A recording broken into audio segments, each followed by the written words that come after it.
Well, hello again, Andy. Fancy meeting you here. Hello, Dad.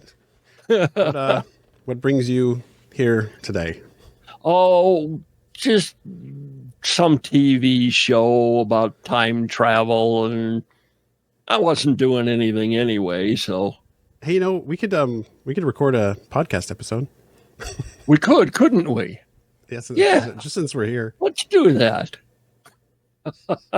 Have you seen anything good or noteworthy Well, TV wise? um, last fall, I had started watching that new Matlock series with Kathy Bates. Hmm. I thought that was pretty good. And then they went on a hiatus, like a lot of shows do. They do like between the Thanksgiving or Christmas or whatever, and they're off for like 6 weeks, and you forget about them. Well, I just realized the other day that I was behind, so I've been trying to catch back up. I'm almost caught up again with the show. Yeah, we liked watching Matlock. I don't. I think they've done a really clever as kind of a for sort of a rebooting a show. I thought they went about it in a really clever way, and Kathy Bates is just such a good actor. But I thought I will say there are a couple of characters that kind of bug me, but I agree. comic I relief. totally agree with that. But I think it's cool that for the new, a modern Matlock, that they acknowledge that Matlock was a TV show back in the day. Right. That it's not like they don't exist in that universe. It's that, I don't know, she kind of just adopted that name. But she's just I don't know. I think she's just a fun character to watch. It's even like in Timeless. How many times have they made reference to what is, it's pop culture now, either a character name on a show or a musical artist or, something. And we know what it means, but the people back in, 19 whatever, they don't know what it means. So we get a lot of that. Saying that his name is Kanye or. Yeah, like exactly. Yeah. Or they make Back to the Future references and things like that. Yeah. So that's kind of fun. That's pretty fun. I think if you are going to time travel, I don't know. I think I would be doing that kind of stuff all the time, just using celebrity names and stuff like that. That's right. They did that in Back to the Future. Like he was Clint Eastwood. Mm-hmm. And created Eastwood Ravine. Yeah. Yeah, you got to entertain yourself somehow. What about you? Matlock's the only thing I've been trying to catch up on. Nothing really new. We're a little behind on that. I guess. I suppose this isn't exactly TV related, but I watched today the making of documentary for Star Wars Phantom Menace Episode 1, and it's the best behind the scenes documentary I've ever seen for any movie. It's about an hour long, but it's a really fascinating look at what it takes to just pull off making a movie like that and the stuff that can go wrong. And, I like it better than I like the documentary better than the movie, but than the movie. Yeah. What gets me TV stuff, I guess. What kind of gets me is I've seen some little features like that, the making of, or just little behind the scenes things. And you get some of these older science fiction shows like the early Star Wars movies or Star Trek, and you realize this isn't CGI. This is miniatures. Yeah. This is practical effects. Yeah. I always get so much more excited about stuff like that. It's just like, oh, that's so cool how they pull that off. I heard an interview today. It was a podcast, and they were discussing AI in movies, and there's kind of this. It's exciting and it's scary because anybody could sit down at a computer, put in some prompts, and have the AI create a movie for them. And the visuals and everything would be good enough that you wouldn't know it wasn't a regular studio production. Yeah. And you could even go to, like, the one example they said is, well, if you want to have a particular star, you go to his family and you say, I'll give you $2 million so we can use his image. And then all of a sudden you have a brand new movie starring a guy who's been dead for 50 years. That's kind of the crazy part to me, is the ability to, like, use someone's likeness. Yeah, that's kind of a crazy thing. And then being able to de-age people so well. Although I will say I feel like, as, I don't know, it's just kind of human nature that we are very, very attuned to, like the uncanny valley thing. If something's just a little bit off, we'll see it. And, you could create, like, CG, you could do, you can create buildings, cars, environments, objects. But when it comes to animating the human face, it is such a, I feel like even if you get it 99% right, we're so attuned to when something is not human that we just recognize it. And even if you can't, really hard. Even if you can't identify it, there's something about it that just doesn't feel right. Yeah. And I think generally people, I mean, the fact that even, like, a lot of the newer Star Wars stuff that they're doing, they still, do a lot of practical effects and the puppetry because people just like it, and I don't know, they just kind of appreciate that, the handmade way of doing things that you would. Well, look at this. Stuff just would go away, but how many years did you spend in stop motion? Yeah, a long time, and it's still. And there's a quality to stop motion that you don't get with computer animation. It's not the same. Yeah. And it's interesting because they both require a lot of hard work and skills, you know what I mean? But there's something about whenever you can really feel that human hand in something, I think it, I don't know, just kind of connects more. Well, anything else that you have encountered recently? Not that I can think of. I did like this episode of Timeless a bit more than some of the others. I kind of thought this was a fun one, Space Race. I did too. I liked it quite a bit. So shall we jump into it? Yeah. All right. It's episode 8, and it starts on July 20th, 1969. We begin in NASA's Mission Control and the landing of Apollo 11 on the moon. We also see a black woman watching through an observation window. Well, in the present, Flynn and Anthony are at the home of Wayne Ellis, one of the men who worked in Mission Control in 1969. They want to know if he still has his Access ID badge, and he says no. Cut to Flynn and Anthony at the mothership. They take off and appear in 1969 at the home of the younger Wayne Ellis. Flynn shoots him and takes his badge. Inside Ellis's home, Flynn calls a plumber. Anthony tells him what he needs, including a punch tape at Lockman Industries. Then he shows Flynn a folder with information and the picture of a young woman who works at Lockman Aerospace. Flynn's henchman alters Ellis's ID badge by changing the picture to Anthony. When the plumber shows up, the henchman kills him. Next, we see Flynn arrive at Lockman Aerospace wearing the plumber's uniform. He goes to the desk of the woman from the folder. He asks for directions to the computer technology department, saying there's a burst pipe. Once there, Flynn steals a roll of punch tape. Then we see Anthony use Wayne Ellis's ID badge to get into the computer center. He uses the punch tape to log into the system.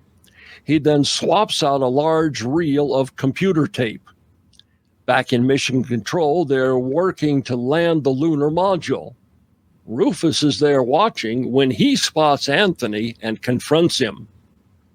Just as the lunar lander sets down on the moon, all communication with Mission Control is lost. Rufus manages to get the briefcase with the real computer tape away from Anthony, then Anthony runs off.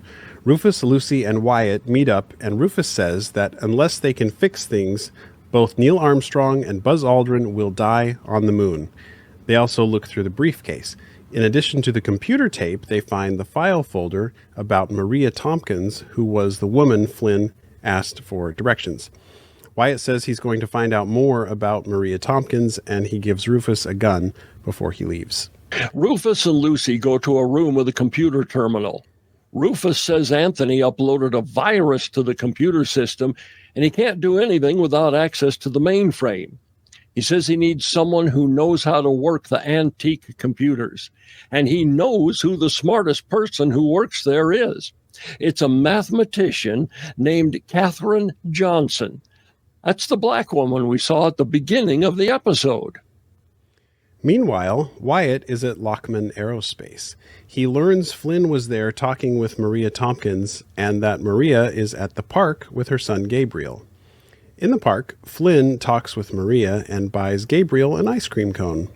At NASA, Rufus explains to Catherine that he needs access to the mainframe to stop the computer virus. She takes Lucy and Rufus to the computer room where they begin restoring the computer system. Anthony and Flynn's henchmen come in. There's a scuffle, and Rufus ends up shooting the henchman. A couple of NASA employees come in, and Anthony runs off. Lucy and Rufus leave, and the computer virus is deleted. Mission Control comes back online. At Maria Tompkins' house, Wyatt tells her that Flynn is a Russian spy. Gabriel is playing on the patio. Maria looks outside and sees Flynn giving Gabriel an injection. Gabriel was in anaphylactic shock from a bee sting. Flynn was giving him epinephrine. Gabriel recovers and Flynn escapes. At Mason Industries, Agent Christopher shows Wyatt, Lucy, and Rufus an unredacted file on Garcia Flynn. They learn that Maria was Flynn's mother, and Gabriel was supposed to die until Flynn saved him. Rufus and Lucy look at information about Katherine Johnson, and Rufus says there was a movie made about her, and he's bothered by the fact that he killed a man, but seems okay with it. Roll credits. Next time, it's The Last Ride of Bonnie and Clyde. Which, yeah, I'm kind of looking forward to that one too. Quick thought or quick mention. Rufus said there was a movie made, and there was.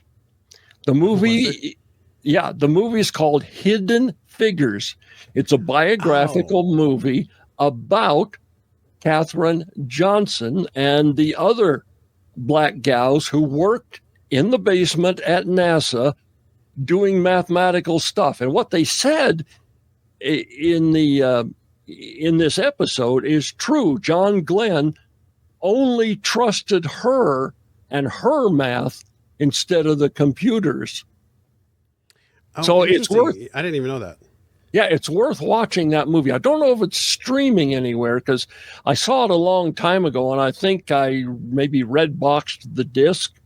But it's definitely a good movie. Hidden Figures. Okay, that's interesting though. Then Timeless it's kind of implying that that's the movie they're referring to when they say there was a movie made about her.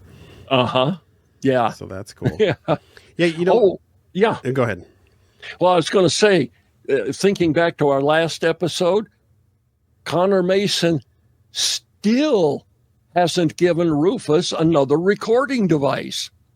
We got 2 episodes. Two episodes. Yeah. No mention. Interesting. Maybe he just asks for it at every quarter or something. I don't know. We'll have to see when that comes up again. They're sure not telling us about it. Yeah. But I want to flash back to the end of episode 1.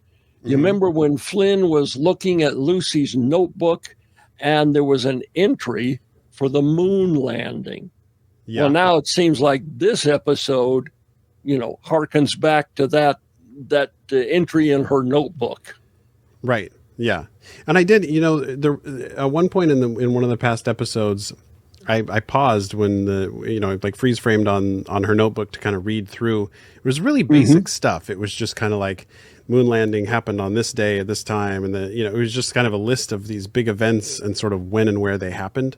Right. It wasn't really much other than that, but Yeah, interesting. So he's just kind of got this diary of, the significant events that have happened in Exactly. I had one other thing I noticed.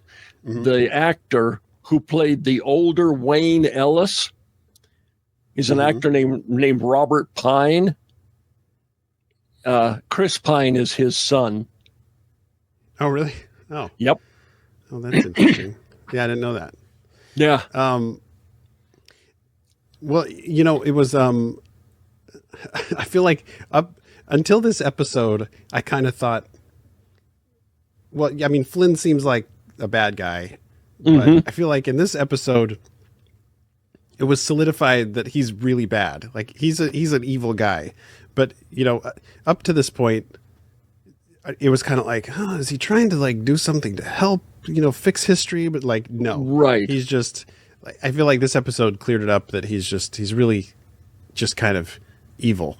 And so, I was thinking, he's talked about his motivation is, wanting to take down Rittenhouse because of his, wife and kids being murdered, to get some sort of justice for that. But it just seems like he's just kind of on this. Yeah, there's nothing sort of redemptive about what he's doing at all. He's just kind of. And then he had a plan B, and that was to save his half brother. Yeah, which that was kind of interesting. And I remember at some point in the story, I was like, "Oh wait, that's gonna be his mother. That's his mother." Yeah, I was thinking that too when he first went to talk to her, and especially in the park, and he talked about how you just knew there was something there. Yeah. So that was, And I don't know, that was kind of interesting. At the end of the episode, when Lucy's getting kind of like, well, Flynn went back and he saved his brother, and we're not saving Amy, and all of that stuff, but it's two different circumstances. They could go back and do whatever too, but they're not. Flynn's not under the constraints that Lucy and all and the good guys are. Yeah, and they kind of said like, maybe we could take care of that stuff afterwards, but priority one right now is to catch Flynn. And then, to me, priority one would be, what in the world is Flynn up to? Yeah. Let's catch him, but where's he going? Well, if his purpose is just to take down Rittenhouse, it feels like he's going about it in a really convoluted, elaborate way. There's got to be a simpler way. Can't you just kind of identify who the key players are and track them down when they're like at home in bed? And if you're going trying to assassinate everybody, just do it that way rather than these big spectacle public moon landing and all this stuff. You know what I'd like to see at the end of all of this? I'd like to see, and I don't think we'll get it, I'd like to see him go through and go, okay, this is why Flynn messed with the Hindenburg, and this is why Flynn messed with the Abraham Lincoln assassination, and this is why Flynn was doing this, and this is why Flynn did, Yeah. How do all these pieces supposedly fit together? Yeah. Because it does feel a lot of times it does feel a little bit like the old 60s Batman series where Joker would be like, okay, Batman, I'm tying you up above this this on this cable that in 10 minutes will lower you down into the vat of piranhas, ha ha ha. And it's like, why don't you just, if your object is to kill him, just do it. Why set this elaborate? So it seems like Flynn has a little bit of a too much Joker mentality or something. But I did think it was interesting to hear, or kind of cool to hear Anthony's motivation of why he's going along with Flynn. And I'm not real clear on that yet. Because he said that he had this realization because he helped build the time machine. But it was like once he realized that Rittenhouse wants to control it and get their hands on it, that he knew that would be an even worse situation. And he's going along with Flynn because he's trying to prevent Rittenhouse from getting their hands on the time machine. And so in a way, it's so almost like lesser of two evils because he knows Flynn is trying to take out Rittenhouse. and he doesn't want Rittenhouse to Okay. get it either. Okay. So obviously, there's a fear that whatever Rittenhouse would do with it would be worse. And all of this occurred before we even got into the story, before episode 1, because Anthony and Flynn had some sort of connection before the series even started and before Flynn took the time machine. So that there's a backstory there that we're not aware of. Yeah. I was also thinking in watching this episode that it would have been so cool to be part of the moon landing happening, to be able to watch that live when it happened. But like, you got to experience that. I got to watch it. Yeah, I watched it when it happened, and I watched him step down onto the moon, and yeah, it was awesome. I mean, what was that like? It had to just be It was just so right? cool. Yeah. It was. Yeah, that would have been so. That's just that moment. It's one of the great. It's like this achievement. I mean, to like go to the moon, it's so crazy. But to be able to see that moment would have been really cool. You can, you can pull up any video and watch, watch how it happened. But it was what do I want to say? There was a different feeling when you're watching it live. When because anything could happen. I mean, exactly. Yeah. Yeah. I mean, you don't even know at that point. Like, it's still sort of a question if they can make it back safely. Exactly. And that's why that's why in this episode they were talking about only so much fuel left, because they had to have enough fuel left over to get off the moon. If they burned too much fuel going down, they wouldn't have enough to get back up. Yeah. Oh, something that I thought was kind of funny is when they were down in the computer room, and Catherine. She was kind of bragging about how great the computer system was, and she said something like, "We have 2 megabytes of memory." 2 megabytes. Yeah, and they were like, "Oh, 2 megabytes. Wow." But it's kind of funny. He also, it was, I liked that Wyatt, when the cop approached him in the car, he says he was awake with the FBI, that he said, and then the cop's like, "All right, thank you very much, Agent Mulder." Yeah. Like his ID said he was Agent Mulder, which was funny. I want to know, and it just occurred to me, did Wyatt have 2 guns? Because before he left, he gave his gun to Rufus. Oh, but when he was in the car, that officer spotted a gun, and so Wyatt must have had 2 guns. Yeah, must have had a couple. Yeah, it was a pretty fun episode, though. I liked that one. I liked it. I liked it quite a bit, and But I would say, just to wrap it up, if you can, and anybody who watches this, see the movie Hidden Figures, because it is really good. Really good. I don't think I've seen it. I need to watch that one. And the kids could watch it. It's really good. Okay. What are you going to give this one for a score? I guess I'm going to go with like an 8 for this one. Well, that's exactly what I was thinking. Same page. Was an 8. Maybe even an 8.5, because it was, in a lot of respects, one of the better ones. Yeah, for sure. Well, I guess next time we're going to go rob a bunch of banks. Yeah, that could be fun. Because, that's what Bonnie and Clyde did, right? Yep. Yeah, this is the last ride of Bonnie and Clyde, right? That's what it's called. Oh, that could be interesting. So. Well, we'll find out next time. Okay. See you. All right. See you then.